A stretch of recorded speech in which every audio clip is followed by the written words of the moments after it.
जय हिंद मेरे प्यारे दोस्तों। आज है 28 नवंबर 2024 और आज के जितने भी महत्वपूर्ण करंट अफेयर्स होंगी और स्टैटिक जीके होंगी वो सभी हम इस वीडियो में डिस्कस करेंगे। तो आइए शुरू करते हैं आज का महत्वपूर्ण करंट अफेयर्स। आज का पहला प्रश्न है, लाल ग्रह दिवस कब मनाया जाता है? तो 28 नवंबर को मनाया जाता है लाल ग्रह दिवस। दोस्तों देखो दोस्तों, नासा के द्वारा 1964 में मैरिनर 4 उपग्रह लॉन्च किया गया था और यह अंतरिक्ष यान मंगल ग्रह पर उतरने वाला प्रथम यान था। तो अगर मैं आपसे पूछूं कि मंगल ग्रह या लाल ग्रह पर उतरने वाला प्रथम अंतरिक्ष यान कौन सा था, तो मैरिनर 4 दोस्तों। अतः लाल ग्रह दिवस कब मनाया जाता है? तो क्या बोलोगे आप? 28 नवंबर को मनाया जाता है। अच्छा, मंगल ग्रह को लाल ग्रह के नाम से जानते हैं, क्यों? तो आयरन ऑक्साइड की अधिकता अधिक होने के कारण मंगल ग्रह को लाल ग्रह के नाम से जानते हैं। विश्व शाकाहारी दिवस कब मनाया गया? 1 नवंबर को। अंतर्राष्ट्रीय बायोस्फीयर रिजर्व दिवस 3 नवंबर।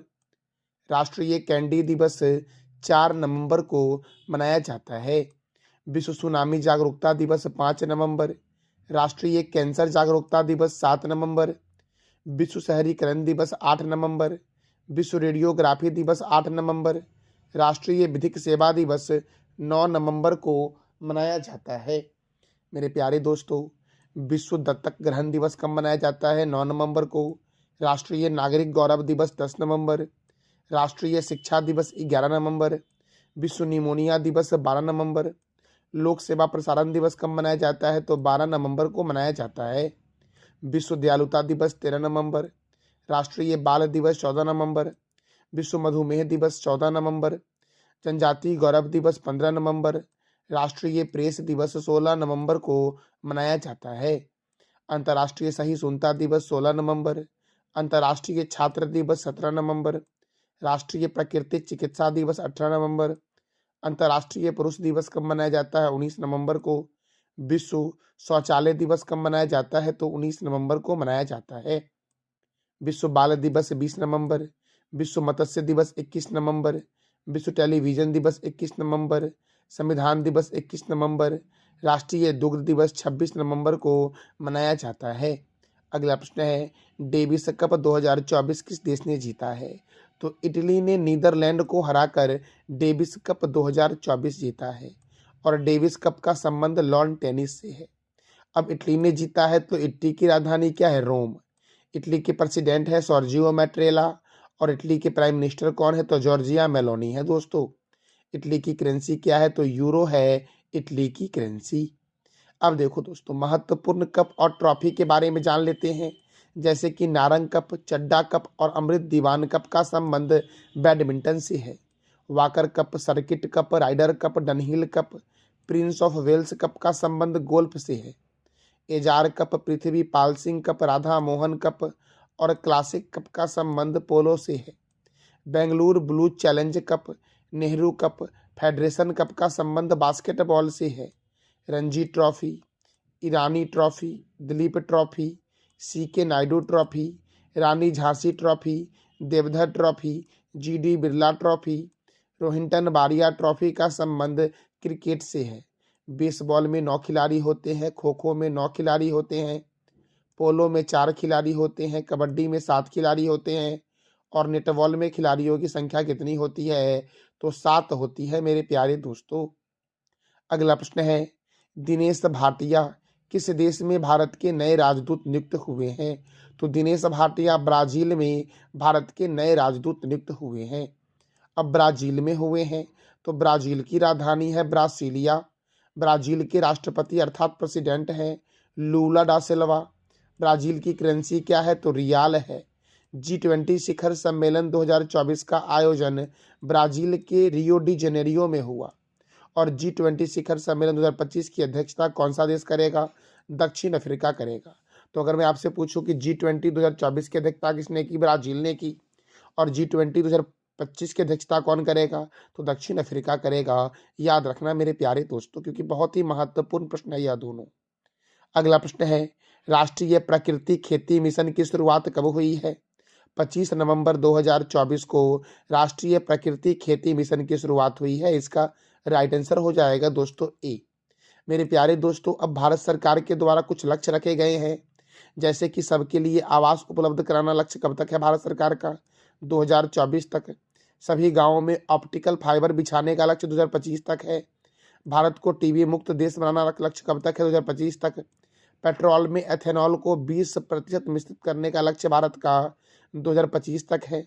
कुल वाहनों में 30% इलेक्ट्रिक वाहन करने का लक्ष्य 2030 तक है। भारत को पूर्ण रूप से मलेरिया उन्मूलन करना, मलेरिया को खत्म करना, यह कब तक लक्ष्य है भारत सरकार का? 2030 तक। HIV खत्म करने का लक्ष्य भारत सरकार का 2030 तक है। और भारत को विकसित बनाने का लक्ष्य भारत सरकार का 2047 तक है। मेरे प्यारे दोस्तों, अगला प्रश्न है, भारत के पहले संविधान संग्रहालय का उद्घाटन कहाँ किया गया है? तो भारत के पहले संविधान संग्रहालय का उद्घाटन हरियाणा के सोनीपत में किया गया है दोस्तों। अब हरियाणा में किया गया है, तो हरियाणा से क्या क्या महत्वपूर्ण प्रश्न बन सकते हैं आपके एग्जाम के पॉइंट ऑफ व्यू से? तो हरियाणा की राजधानी है चंडीगढ़। और चंडीगढ़ का वास्तुकार कौन है दोस्तों? तो ली कार्बोजियर चंडीगढ़ का वास्तुकार है। और ली कार्बोजियर कहाँ के हैं? तो फ्रांस के हैं। मेरे प्यारे दोस्तों, चंडीगढ़ जो है यह हरियाणा और पंजाब दोनों की राजधानी है। अब हरियाणा के गवर्नर कौन है? बंडारू दत्तात्रेय। हरियाणा के मुख्यमंत्री कौन है? नायब सिंह सैनी। हरियाणा में राज्यसभा 5 है, लोकसभा 10 है। कालेसर राष्ट्रीय उद्यान, सुल्तानपुर राष्ट्रीय उद्यान, छिलछिला वन्य जीव अभ्यारण्य कहाँ है? हरियाणा में है। खापरवास वन्य जीव अभ्यारण्य, भिंडावास वन्य जीव अभ्यारण्य हरियाणा में है। सौरिहंद नहर सतलज नदी पर हरियाणा में है। अब दोस्तों यहाँ पे आप कंफ्यूज मत हो जाना, रिहंद नहर जो है ये है उत्तर प्रदेश में, ये सौरिहंद है। रिहंद परियोजना रिहंद नदी पर उत्तर प्रदेश में है और सौरिहंद परियोजना सतलज नदी पर हरियाणा में है दोस्तों। नेशनल डेयरी रिसर्च इंस्टीट्यूट का हेडक्वार्टर करनाल में है। National brain research centre Gurgaon में है। बुनकरों के शहर के नाम से जानते हैं पानीपत को। महाराजा अग्रसेन अंतर्राष्ट्रीय हवाई अड्डा कहाँ है?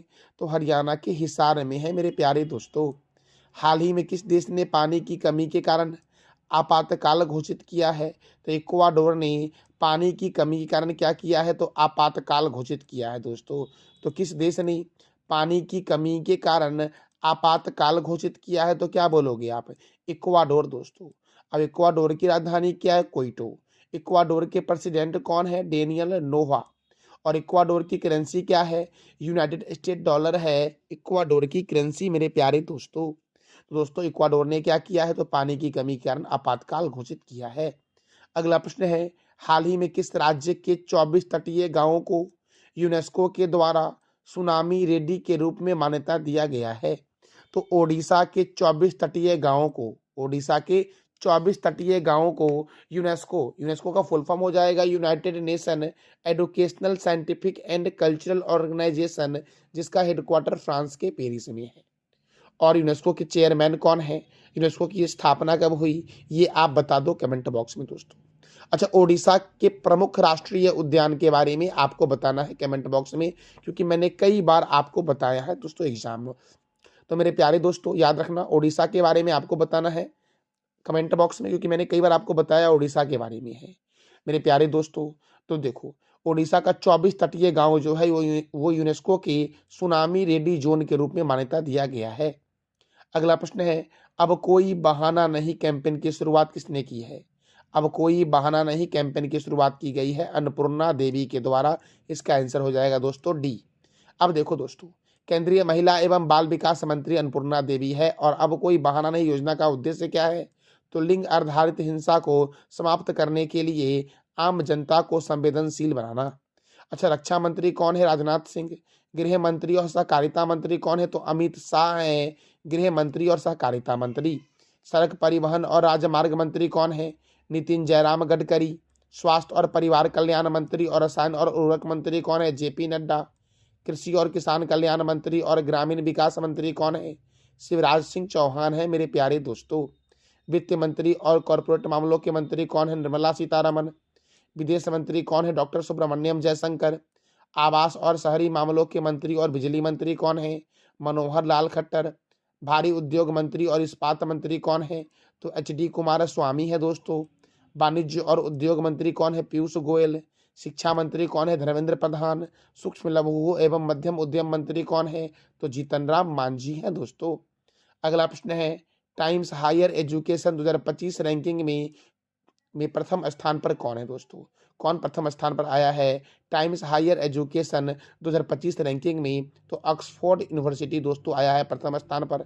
अमेरिका का MIT द्वितीय स्थान पर है। हार्वर्ड यूनिवर्सिटी दोस्तों तृतीय स्थान पर है। और प्रिंसटन विश्वविद्यालय जो है ये चतुर्थ स्थान पर है टाइम्स हायर एजुकेशन 2025 रैंकिंग में। तो प्रथम स्थान पर याद रखना, इसका आंसर हो जाएगा ए, ऑक्सफोर्ड यूनिवर्सिटी दोस्तों। अगला प्रश्न है, Las Vegas grand prix 2024। Las Vegas grand prix 2024 किसने जीता है? तो मैक्स वर्स्टैपन ने जीता है लॉस वेगास ग्रैंड प्रिक्स 2024। इसका आंसर हो जाएगा दोस्तों ए। तो ये था हमारा आज का महत्वपूर्ण current affairs with static GK. जानकारी कैसी लगी इसका फीडबैक आप अवश्य कमेंट बॉक्स में देना। मैं प्रत्येक दिन वीडियो के एंड में आपसे 3 प्रश्न करता हूं, तो पिछले दिनों में जो मैंने प्रश्न किया था उसका राइट आंसर देख लेते हैं एक बार।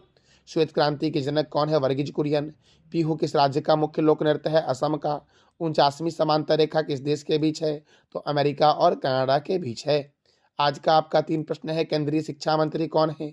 संविधान संग्रहालय का उद्घाटन कहाँ हुआ है? और रणजी ट्रॉफी का संबंध किस खेल से है? तो इस तीनों प्रश्नों का जवाब देना है आपको कमेंट बॉक्स में। ये था हमारा आज का महत्वपूर्ण करंट अफेयर्स। जानकारी कैसी लगी इसका फीडबैक अवश्य कमेंट बॉक्स में देना। थैंक यू सो मच मेरे प्यारे दोस्तों।